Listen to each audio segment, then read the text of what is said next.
Hello दोस्तों, सभी का स्वागत है मेरे चैनल पर। इस चैनल पर मिलती हैं आपको आपके जीवन से जुड़ी हुई कहानी। आज की कहानी भी कुछ ऐसी ही है, लेकिन इससे पहले आपको चैनल को सब्सक्राइब करना ज़रूर पड़ेगा ताकि आप इस तरह की कहानी को कभी भी मिस ना कर पाएँ। तो रिक्वेस्ट है, सबसे पहले चैनल को सब्सक्राइब कर लें। रेड कलर का बटन है, उसको दबा दें और वीडियो थोड़ी सी भी अच्छी लगे तो लाइक ज़रूर कर दीजिएगा।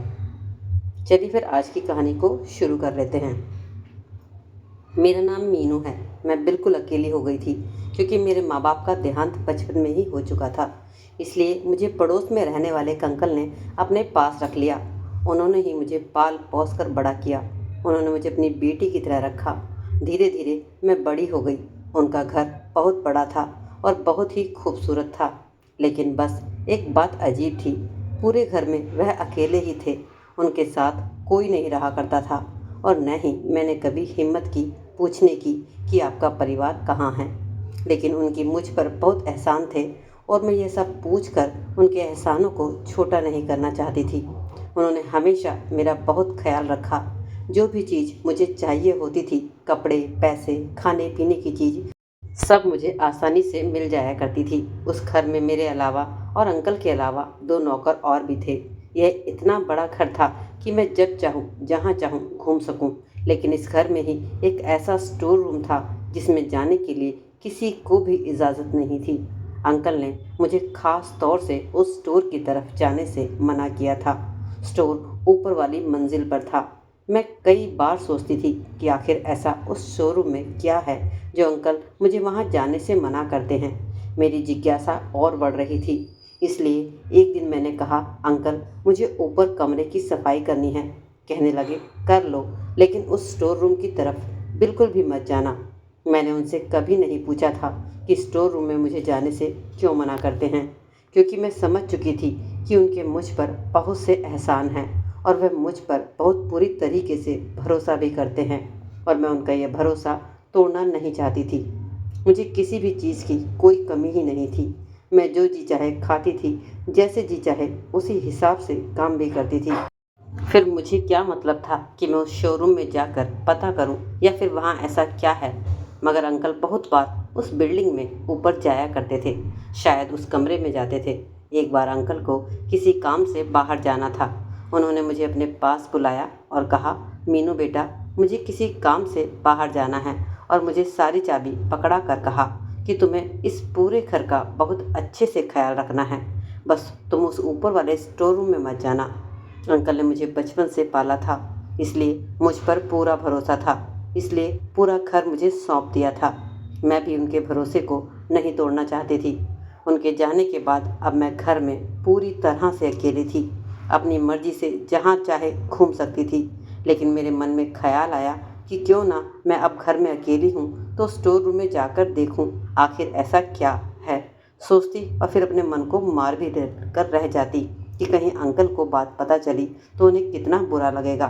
फिर सोचती शायद अंकल की कुछ यादें होंगी जिन्हें वह सबके साथ साझा नहीं करना चाहते, या फिर उनका कोई कीमती सामान होगा।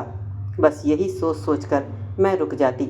एक डर यह भी था कि अगर मैंने इतनी हिम्मत की तो शायद अंकल मुझे अपने घर से भी निकाल सकते थे और मेरा तो इस दुनिया में कोई और नहीं था। इसलिए मैंने मन से यह विचार निकाल दिया। फिर एक दिन मैंने सोचा कि मैं ऊपर वाली बिल्डिंग की सफाई कर देती हूँ। स्टोर रूम में नहीं जाऊँगी। सोचा सफाई करूँगी तो मेरा थोड़ा टाइम पास हो जाएगा। अकेले बैठे बैठे वैसे भी मैं बोर हो जाया करती थी। और बस यही सब सोचकर मैं ऊपर की बिल्डिंग में सफाई करने चली गई। लेकिन मेरे मन में बस वही बार बार घूम रहा था कि मैं चाह रही थी इस दरवाजे को खोलूं, और फिर मैंने हिम्मत की और चाबी से दरवाजे को खोल दिया। जैसे जैसे मैं अंदर जाने की कोशिश कर रही थी, मैं डर के मारे कांप रही थी। पर जैसे ही कुछ कदम मैं आगे बढ़ी, अंदर का नज़ारा देखकर मेरी आंखें फटी की फटी रह गई। मैं तो सोच भी नहीं सकती थी कि कमरे में ऐसा भी कुछ हो सकता है। मैंने तुरंत अपने कदम पीछे किए और भागकर नीचे आ गई। मेरा दिल ज़ोरों से धड़क रहा था, सांसें रुक ही नहीं रही थी। मैंने सोचा भी नहीं था कि कमरे में ऐसा भी कुछ हो सकता है। मैं तो बस यही समझती थी कि अंकल की कुछ यादें होंगी या कोई कीमती सामान होगा। लेकिन वहाँ तो कुछ ऐसा था जो मेरी कल्पना से भी परे था। मैं कुछ देर सोफे पर बैठी रही और फिर से याद करने की कोशिश करने लगी कि आखिर मैंने कमरे में देखा क्या था। मैंने थोड़ा सा पानी पिया, फिर सोचा कि जाकर फिर से देखूं, लेकिन मेरे मन में अंकल का ख्याल आ रहा है। लेकिन राज जानने की जिज्ञासा भी मेरे अंदर बढ़ती जा रही थी। मैंने सोच लिया कि मैं अंकल के बारे में पूरी सच्चाई जानकर रहूंगी, या फिर वह कौन है और उनका अतीत क्या है। इसलिए मैंने ठाना कि मैं उनके कमरे में जाकर तलाशी लूँगी और देखती हूँ मुझे इस तरह से राज मिलता है कि नहीं। और उनके कमरे में मैं चली गई और हर चीज़ की तलाशी लेने लगी। उनके किसी भी ड्रॉर में ताला नहीं लगा था, क्योंकि अंकल को मुझ पर पूरा भरोसा था। लेकिन आज मैं उनका भरोसा तोड़ रही थी। मुझे इसका अफसोस भी था, लेकिन बेचैनी भी थी कि आखिर जो मैंने उधर देखा उसका आखिर क्या मतलब था। अंकल अकेले थे, उनके परिवार में कोई भी नहीं था, और मैंने कभी पूछा भी नहीं कि तुम्हारा परिवार कहाँ है। जब मैं तलाशी ले रही थी तो मुझे एक बहुत ही पुरानी फ़ोटो मिली और एक डायरी भी मिली। मैंने डायरी को खोलकर पढ़ना शुरू किया। जैसे जैसे मैं डायरी पढ़ती जा रही थी, मेरी घबराहट बढ़ती जा रही थी। उसमें कुछ ऐसा लिखा था जिसके बारे में मैंने सोचा भी ना था। अंकल ऐसे भी हो सकते हैं, मैं सोच भी नहीं सकती थी। इतना नरम दिल इंसान ऐसा भी हो सकता है, यह मैंने सपने में भी नहीं सोचा था। डायरी में जो लिखा था वह पूरी तरह से स्पष्ट नहीं था, लेकिन फिर भी मुझे कुछ कुछ समझ में आ रहा था। कुछ पुरानी तस्वीरें थी जिसमें एक अंकल और एक आंटी थे और उनकी गोद में एक बच्चा था। शायद यह मेरे वाले अंकल थे। मुझे कुछ कुछ अंदाज़ा तो हो रहा था, पर मैं पूरी तरह से नहीं समझ पा रही थी। उसके बाद मैंने सारा सामान जैसे था वैसे के वैसे ही रख दिया, ताकि अंकल को शक ना हो। अब मुझे अंकल के आने से डर लग रहा था। मैं अंकल के साथ बचपन से रह रही थी, और वह भी अकेली। लेकिन आज जो मैंने देखा था उसे देखकर अब मेरा भरोसा डगमगाने लगा था। आज अंकल आने वाले थे और उनके आने का समय हो रहा था। जैसे ही वह घर आए, मैंने तुरंत उनके लिए खाना तैयार किया और उन्हें खाना देकर जल्दी से अपने कमरे में चली गई। और यही सोच रही थी कि अंकल को पता चल गया तो न जाने मेरे साथ कैसा व्यवहार करेंगे, कहीं मुझे जान से ही ना मार दे। यह सब सोचते सोचते मैं सोने की कोशिश कर रही थी, पर मुझे नींद नहीं आ रही थी। तभी मेरे फ़ोन की घंटी बजी। मैंने फ़ोन उठाया तो अंकल की आवाज़ थी। उन्होंने कहा, तुरंत ही मेरे कमरे में आओ। मैं तो डर रही थी कि ना जाने अंकल अब क्या करेंगे। शायद उनको पता चल गया कि उनके कमरे में मैं गई थी, तो कहने लगे, आज सर्दी बहुत लग रही है, मेरे लिए कॉफ़ी बना दो। मैंने उन्हें कॉफ़ी बना कर दी और फिर से अपने कमरे में वापस आ गई। उन्होंने मुझे फिर से आवाज़ लगाई और मैं कमरे में गई तो उन्होंने मुझे अपने पास बिठाया और कहने लगे, क्या तुमने मेरे कमरे की तलाशी ली थी? उनकी बात सुनकर तो मेरे होश ही उड़ गए। अब तो मैं समझ चुकी थी कि अंकल को सब कुछ पता चल गया है। मैंने अपना सर झुकाया और बस बैठी ही रही। उन्होंने फिर से कहा, तुमने मेरे कमरे की तलाशी क्यों ली? क्या मैंने तुम्हारी परवरिश में कोई कमी छोड़ी? तुम्हें किसी चीज़ की कमी होने दी? फिर आखिर तुमने ऐसा क्यों किया? आखिर तुम्हें मेरे कमरे में ऐसा क्या चाहिए था जो तुमने मेरी गैर मौजूदगी में मेरे घर की तलाशी ली? अंकल बहुत आराम से पूछ रहे थे, लेकिन मुझे कोई जवाब देना नहीं आ रहा था। कहने लगे, तुम्हें क्या लगा मुझे पता नहीं चलेगा? जैसे ही मैं कमरे में घुसा, मैं समझ गया था कि मेरे कमरे का सामान उलट पुलट किया गया है। आखिर तुमने ऐसा क्यों किया? तुम्हें क्या चाहिए मुझे बताओगी? तुम्हें क्या लगा मैं समझ नहीं पाऊँगा? मैं अपने सामान को बहुत ही ज़्यादा सहेज कर रखता हूँ, इसलिए थोड़ी सी भी फेरबदल होती है तो मुझे पता चल जाता है।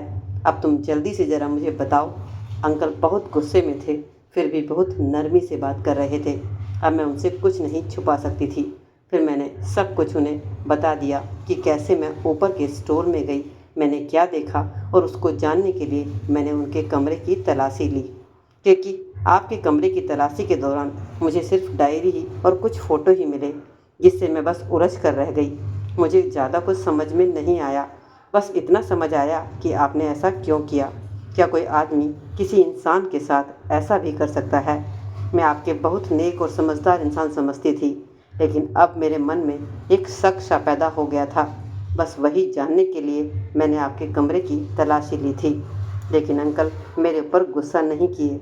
मुस्कुराते हुए कहा कि मुझे खुशी है कि तुम्हें सही और गलत की पहचान है, और मैं इस बात से खुश हुआ और तुमने इसे जानने की कोशिश भी की।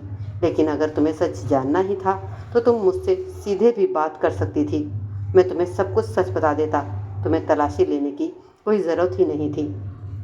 मैं तुम पे बहुत भरोसा करता था, लेकिन तुमने मेरा भरोसा तोड़ा है। मैं तुम्हें सच बता देता हूँ कि आखिर सच क्या है। जब मैं 3 साल का था, मेरे पिताजी का देहांत हो गया। मेरे घर में मैं और माँ ही थे।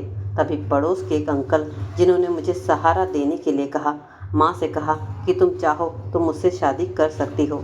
मैं तुम्हारा और तुम्हारे बच्चे का बहुत ख्याल रखूँगा। फिर मेरी माँ ने मुझे देखते हुए ये शर्त मान ली और कहा, तुम्हारा बिजनेस भी अच्छे से संभाल लूँगा। और सच में उन्होंने जो कहा वह करके भी दिखाया। मुझे स्कूल से लेकर आना, मेरी हर ज़रूरत पूरी करना और माँ को भी बहुत खुश रखना, उन्होंने वह सब कुछ किया जिससे हम बहुत खुश रह सकते थे। मेरी माँ भी बहुत खुश थी, लेकिन यह खुशी ज़्यादा दिन तक नहीं रही। मेरी माँ को कुछ बीमारी लग गई और उनका देहांत हो गया। मेरे पिताजी ने मरने से पहले सारी जायदाद मेरे नाम कर दी थी। जब तक मैं 18 साल का नहीं होता तब तक मैं इसका हकदार नहीं था। इसलिए मेरी माँ ने कुछ हिस्सा मेरे सौतेले पापा को भी दिया था। जब तक कि मैं 18 साल का नहीं होता, सारी जिम्मेदारी मेरे सौतेले पापा की थी। वही सारा काम संभालते थे। माँ के मरने के बाद उनका व्यवहार बदल गया। अब वह मुझे उस तरह से बात नहीं करते थे। धीरे धीरे उन्होंने मेरा स्कूल भी छुड़वा दिया और मुझे खाने पीने के लिए भी ढंग से नहीं देते थे। मुझे कमरे में बंद रखते। जब ज़्यादा मेरी हालत ख़राब होती तभी थोड़ा बहुत पानी या खाना देते थे। उन्होंने हमारे वफादार नौकरों को भी निकाल कर अपने लालची नौकरों को घर में रख दिया। नौकर भी मेरे पापा की जायदाद के हिस्से का उड़ाते। सौतेले पापा ने भी काम पर जाना बंद कर दिया था। वह पूरी तरह ऐशो आराम कर रहे थे। कई बार मैंने उस कमरे से भागने की कोशिश की। एक बार मैं भाग रहा था तो एक नौकर ने देख लिया। उसने मुझे मेरे पिता के हवाले कर दिया। तब मेरे सौतेले पिता ने मुझ पर बहुत सख्ती दिखाई थी। अब मुझे सिर्फ कमरे में ही बंद नहीं करते थे, रस्सी से बांध भी देते थे। और फिर उन्होंने मुझे ऐसा कुछ सच बताया जिसे जानकर मैं तो हैरान ही रह गया था। उन्होंने बताया कि तेरी माँ की मौत अचानक से नहीं हुई। उसे मैंने कुछ इस तरह की दवाई दी जिससे वह भगवान को प्यारी हो गई। उन्होंने बताया कि मेरी माँ से शादी उन्होंने संपत्ति के लालच में ही की थी, लेकिन जब पापा के मरने के बाद उन्हें पता चला कि सारी संपत्ति मेरे नाम पर है, तब उन्होंने एक योजना बनाई और मुझे हमेशा खुशहाल रखा, ताकि कहीं मैं उम्र से पहले मर न गया तो मेरी सारी संपत्ति ट्रस्ट में चली जाती। लेकिन मेरी माँ के मरने के बाद उन्होंने मेरे साथ व्यवहार बदल दिया। अब वह मुझे इस तरह से धीरे धीरे कमज़ोर करके मारना चाहते थे, ताकि उम्र पूरी होने तक और ज़्यादा हड़पने के बाद किसी तरह से मुझे भी मौत के घाट उतार देते। और इसी वजह से मुझे खाना भी पूरा नहीं दे रहे थे, ताकि मैं कमज़ोर हो जाऊं और मानसिक रूप से भी कमज़ोर हो जाऊं। मैंने कई बार नौकरों से भी मदद मांगी, लेकिन किसी ने भी मेरी मदद नहीं की। वह सब मुझे पागल समझते थे। मेरे बाप ने बस मुझे इतना खाना दिया जिससे मैं ज़िंदा रह सकूं। इसी दौरान मेरे सौतेले पिता ने एक और नौकर को रखा था। एक दिन वह नौकर मुझे खाना देना आया तो मुझसे पूछने लगा, आखिर तुम कौन हो? तुम यहाँ इस कमरे में खाना क्यों खाते हो? तब मैंने उस नौकर को सारी सच्चाई खुद ही बता दी। उसे मेरे ऊपर तरस आया और उसने मेरी मदद की और मुझे वहाँ से भागकर अपने गांव ले गया। और जब तक कि मैं 18 साल का नहीं हो गया, मेरी अच्छी तरह से देखभाल की। उसके बाद वह मुझे मेरे सगे पिताजी के वकील के पास लेकर गया। मेरे पिताजी के वकील मुझे देखकर बहुत खुश हुए और उन्होंने मेरी जायदाद को पाने में मेरी मदद की। उसके बाद मेरे सौतेले पिता ने माफ़ी मांगने का ढोंग भी रचाया। मैंने सबके सामने उन्हें माफ़ करने का नाटक भी किया और उन्हें अपने साथ अपने घर ले आया। लेकिन मेरी नफ़रत अभी ख़त्म नहीं हुई थी। उन्होंने मुझे बहुत दुख दिए। उनके लालच ने मेरा बचपन ख़राब कर दिया था। मुझे पढ़ने लिखने नहीं दिया, मेरी सारी हेल्थ ख़राब कर दी थी, तो इसका बदला लेना चाहता था। मेरे पास उनके कर्मों का तो कोई सबूत नहीं था, लेकिन मैं उन्हें इस तरह से सुधारना चाहता था कि उन्हें अपनी गलती का एहसास हो। इसी वजह से भी मैंने उन्हें उसी तरीके से ऊपर स्टोर रूम में बंद करके रखा जैसे उन्होंने मेरे साथ किया था। और जिस दिन मुझे लगेगा कि उन्होंने अपनी गलती का एहसास कर लिया है तो मैं उन्हें रिहा कर दूंगा। तो दोस्तों, आपको कहानी कैसी लगी ज़रूर कमेंट सेक्शन में बताइए। अच्छी लगी तो लाइक कर दीजिए, चैनल को सब्सक्राइब भी कर लीजिए।